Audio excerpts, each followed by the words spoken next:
we're going to help teach you how to get a great question 3 score. We know that a lot of you out there want to get a 26 or even higher on your TOEFL speaking, and question 3 is a really great spot to be able to really get that 4. Because question number 3 is actually pretty easy to do if you actually know what you're doing. And thankfully for you, we're going to tell you in this section exactly what you're supposed to do. We're going to go over the basics, some common mistakes. We're going to go over the reading note-taking strategy, the listening note-taking strategy, and the full notes with the speaking examples. So, as you know, question number 3 is a campus-related integrated speaking question. It's an opinion question, right? It's an opinion question. Question number 3 is related to a campus matter, okay? So here are the basics, the basic foundation of question number 3. And I'm sure a lot of you probably already know this information, but I'm going to go ahead and give it to you anyway. You're going to have a reading passage, and you're going to have 45 or 50 seconds to read the passage and take notes. Step number 2, you're going to hear a discussion about the reading passage, and the speaker, one of the speakers, will give their opinion. You'll then have 30 seconds to prepare your response that integrates the reading and the listening in a coherent manner.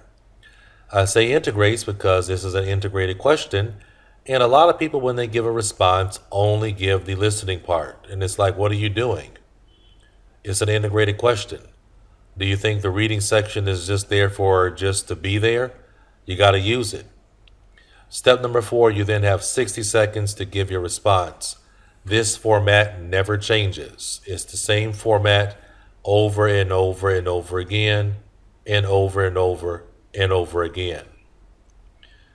All right, now some common low score mistakes are problem number 1, no reading development. I just mentioned that a little bit earlier.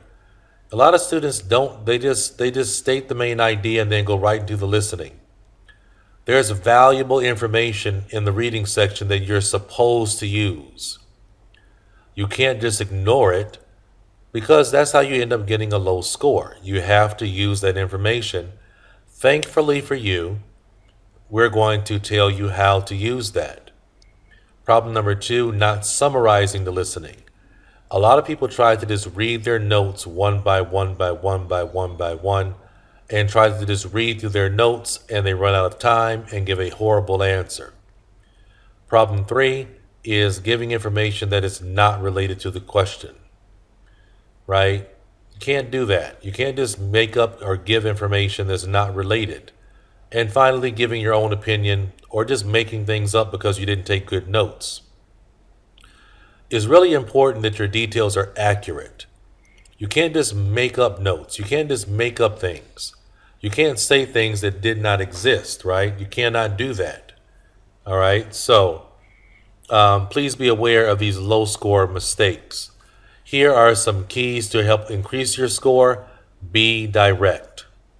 Be direct. Be direct. There's no time for frivolous language. Speak with a direct statement and get right into it. Don't use any unnecessary words. This ties into being direct. Go directly from point to point. Don't have all that filler language. Like sometimes people will say, I feel this way for 2 reasons. That's filler language. Stop saying that.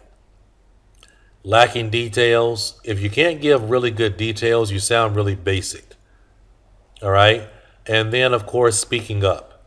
You have to speak in a nice, loud, clear voice. If your voice is dropping, the grader is not going to hear you. They're not going to hear you. And your words are going to have terrible pronunciation. So please watch out for these keys to help increase your score. Thanks a lot, and I'll see you in the next lecture.